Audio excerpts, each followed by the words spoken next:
ओम नमो नारायण मित्रों। तो कई मित्रों के दिमाग के ऊपर से चली गई, जैसे कि हमेशा होता है मेरी बात। कल्याणकारी बृहस्पति देव। तो कुछ मित्र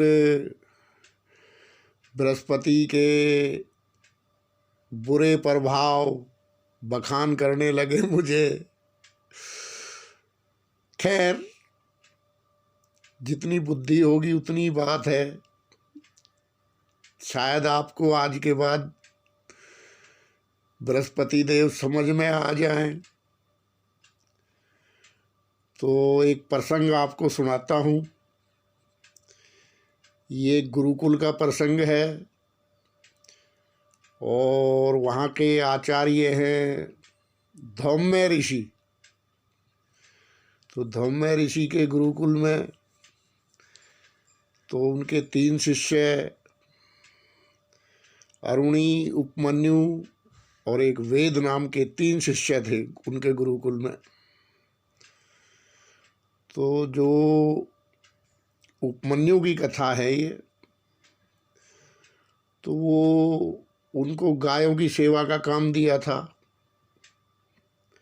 गुरु धौम्य ने। तो गुरु कैसे परीक्षा लेते हैं? गुरु, मैंने आपको बताया ना, गुरु मारते कम है, घसीटते ज़्यादा है। ये इस ग्रह का लाइन पे लाने का सुनार वाली चोट है। गुरु की सुनार वाली चोट है। खैर, तो एक बार उनकी परीक्षा, क्योंकि जो हमारी प्राचीन भारत की परीक्षाएं हैं वो आज के एग्ज़ाम की तरह नहीं थी। वो तो पूरा जो गुरुकुल के आचार्य होते थे, शारीरिक तौर पे, मानसिक तौर पे, आध्यात्मिक तौर पे, चारित्रिक तौर पे, जब तक शिष्य खरा ना उतरे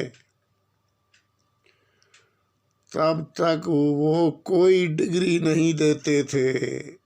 उम्र बीत जाती थी, जन्म के जन्म बीत जाते थे।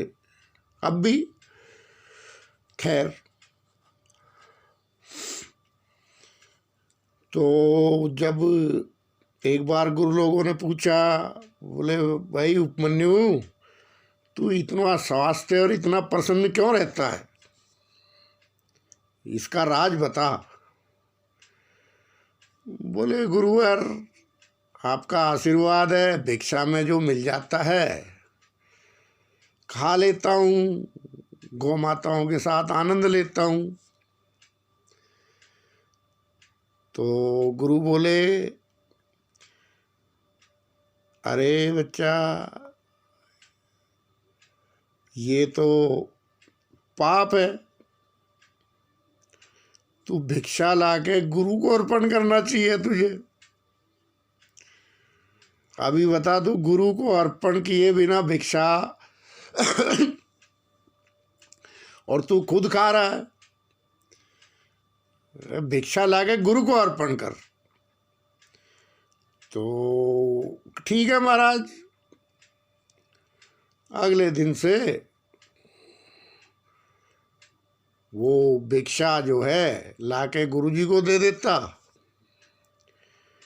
और गुरुजी भी सारी भिक्षा रख लेते, क्योंकि गुरु तो परीक्षा ले रहे थे।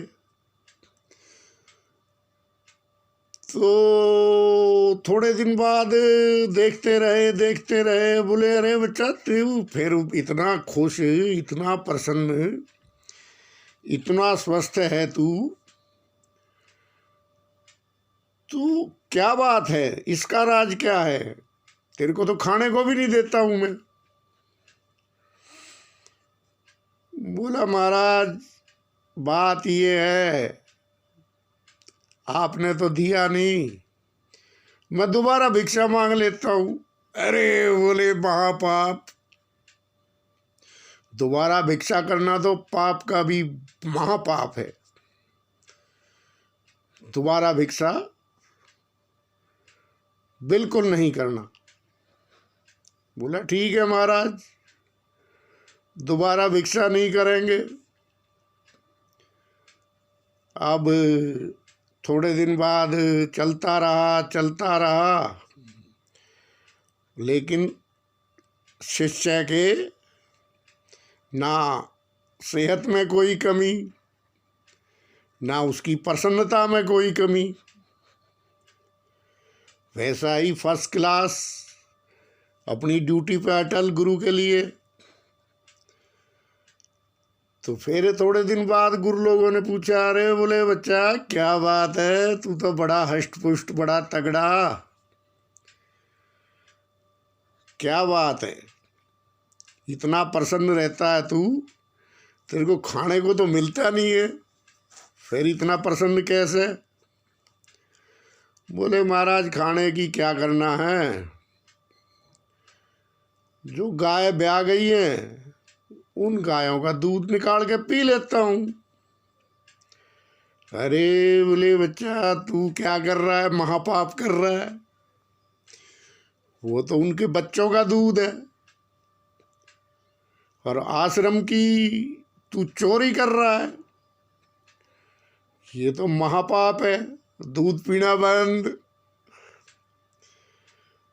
ठीक है महाराज, जैसी आपकी आज्ञा, दूध पीना भी बंद हो गया जी। बहुत दिन तक फिर देखते रहे वैसा का वैसा ही प्रसन्न, वैसा का वैसा ही आनंदित और सेवा में लगा हुआ। थोड़े दिन बाद गुरुजी ने फिर पूछा, बोले बच्चा ना तो तू भिक्षा दोबारा मांगता, ना तू गाय का दूध पीता, तो बोला तू खाता क्या है, और तेरे को तो कोई असर ही नहीं पड़ रहा है। तो बोला महाराज जो ये गाय के बछड़े हैं दूध पीते हैं तो उनके मुंह से जो झाग निकलता है, उस झाग को मैं अपनी उससे भूख मिटा लेता हूँ। अब यहाँ पे आयुर्वेद का बहुत बड़ा इलाज छुपा हुआ है, ठीक है। तो ये इसके बारे में बाद में बात करेंगे, क्योंकि हमारे बहुत गूढ़ और उतने ही सरल ऋषियों ने इस तरह से सब कुछ पिरोया है इस माला में कि आप हैरान रह जाओगे। ये बहुत बड़ा इलाज है आयुर्वेद का। खैर, तो आगे गुरु लोगों ने फिर पूछा, बोला ये तो अधर्म है, बछड़े तो अभी तुम उनकी सेवा पानी करता है तो उनका तेरे से प्रेम भाव है, अभी वो बेचारे अपना दूध का पूरा झाग ही बना के तुझे पिलाए जा रहे हैं, वो खुद बेचारे उनके कमज़ोर रह जाते हैं, वो उनको पेट भरता नहीं है। ये भी बंद करो जिससे वे स्वस्थ रहें बछड़े। चलो महाराज जैसी आपकी आज्ञा। तो भैया वो भी बंद कर दिया। अब सब कुछ बंद हो गया तो उपमन्यु जो है व्याकुल हो गया, तो वो आग के पत्ते खाने लगा। दिन भर गाय चराता, आग के पत्ते खाता, कमज़ोर होता गया, दिन ब दिन सेहत गिरती गई। और एक दिन उसका ऐसा हुआ कि आँख की रोशनी भी जाती रही कमज़ोरी के कारण। तो एक दिन वो गाय चराते चराते किसी कुएं में गिर गया। अब देखो शाम हो गई लेकिन वो आश्रम में नहीं आया। अभी गुरु को चिंता हुई, तो पता करते करते करते करते बोले कहीं क्रोध के कारण छोड़ ना गया हो, चलो देखते हैं, ढूंढते हैं। बाकी आश्रम के वासी भी जो है ढूंढने चल दिए। तो वहाँ वन में पहुँच के उन्होंने जैसे ढूंढना शुरू किया तो कुएं के अंदर से जो है उपमन्यु की आवाज़ आई। तो वहाँ से चिल्ला के बोला, गुरुवर मैं यहाँ कुएं में गिर गया हूँ और आग के पत्ते खाने के कारण मेरी रोशनी आँखों की चली गई है। तो इस दशा में देख के गुरु धौम्य ने कहा कि वत्स अश्वनी कुमारों को याद करो। शिष्य तो था, तो अश्वनी कुमारों को स्मरण किया गया। अश्वनी कुमार प्रकट हुए, उन्होंने सारा एक मीठा पुआ उपमन्यु को दिया। उपमन्यु ने वो खाया और वो ठीक हो गया। तो गुरु धौम्य पे भी एक बार ये आपत्ति आई थी। तो अब जो है उसके बाद उसको कुएं से निकाल के और सारी डिग्रियां प्राप्त कर दी गई, जो भी उस टाइम में शास्त्री की, आचार्य की। बोले भाई आप परीक्षा में पास हुए। तो इस तरह से गुरु जो है रोक टोक लगाता है जीवन में। तो गुरु के सब शुभ परिणाम चाहिए तो आप जो है जीवन में संयम, खान पान, भजन ध्यान, भाई इसके ग्रह के चक्कर में मत पड़ो, या तो और पड़ो तो फिर ये ग्रह ऐसा है ये मरने भी नहीं देगा और जीने भी नहीं देगा। खैर गुरु प्रसन्न हुए और बिल्कुल उनको ठीक करवा दिया अश्वनी कुमारों से, दवा वगैरह दिलवा के। तो ठीक है बच्चा, जा तेरी शिक्षा पूरी हुई। क्या आशीर्वाद देके कहा तू उत्तीर्ण हो गया बच्चा, जा अब कोई वेद कोई शास्त्र क्योंकि जिस योग्यता के लिए वेद शास्त्र पढ़े जाते हैं वो योग्यता तो भाई उससे तू अब आगे निकल गया है। तो जा बच्चा, आज तेरी साधना पूरी हुई। खैर अब इस कथा में देखो तो आयुर्वेद का भी बहुत बड़ा राज छुपा हुआ है, जो बहुत ज़्यादा खा के पी के बहुत ज़्यादा प्रसन्नता के भीतर यदि आपने अपना शरीर खराब कर लिया है तो संयम लाओ। ये पूरी पुनर्जीवन की, जीवन को दोबारा से, यानी एक बार मृत्यु तुल्य कष्ट देके और उसके बाद एक सुंदर जीवन की तरफ बढ़ने का इशारा करती है ये कथा। तो इसमें आग के पत्ते भी हैं, जितने भी प्राचीन हमारे भारतीय पुए भी हैं, और जो गाय के बच्चे बछड़े बछड़ियाँ होती हैं उनके मुंह से जो निकलता है झाग, उसका भी बहुत अच्छा एक आयुर्वेदिक तौर पे वर्णन है। गाय के दूध का भी वर्णन है। तो अगर कोई आयुर्वेद शास्त्री मेरी बात सुन रहा हो तो इस पर रिसर्च करे। वो एक बात अलग है कि देखो खुद पे ही करनी पड़ेगी। आजकल उपमन्यु तो आजकल मिल नहीं रहे तो बहुत बड़ा इसमें साइंस छुपी हुई है। खैर, तो इसी तरह से गुरु करता है भाई क्या, गुरु आपको लास्ट स्टेज दिखा देता है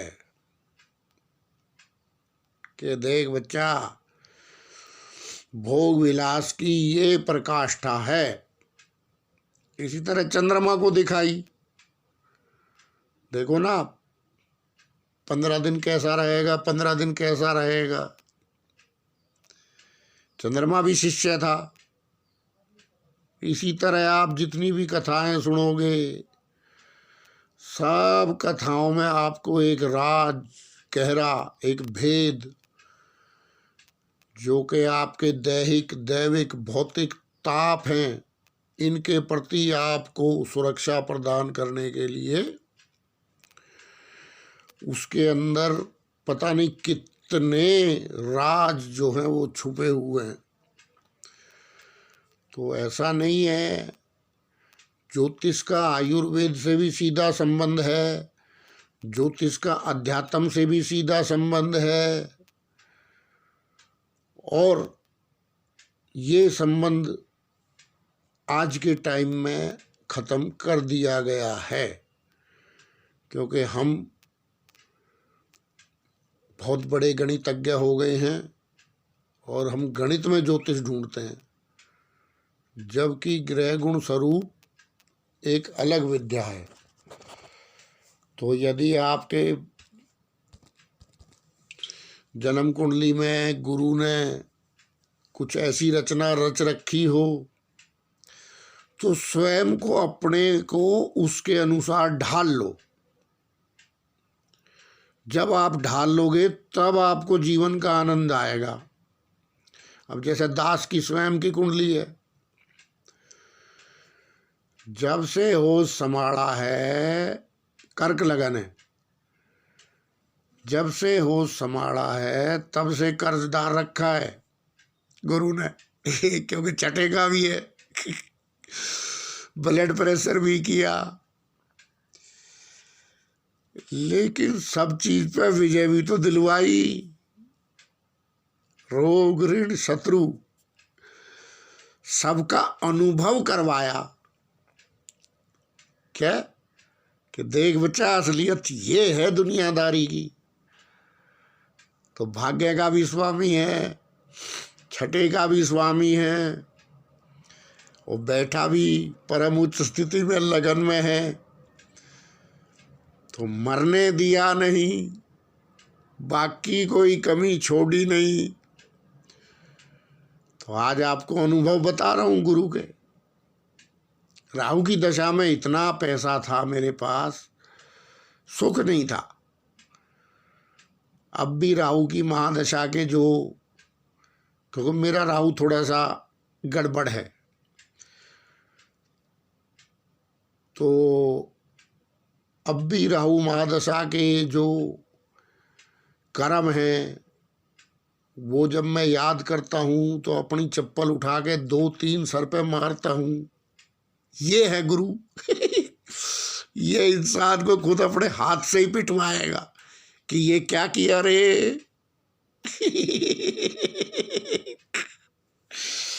इतना जो है ये अंदर से जागृत कर देता है इंसान को। तो ठीक है, आगे आगे आपको ग्रह गुण स्वरूप के बारे में बताते रहेंगे। ओम नमो नारायण।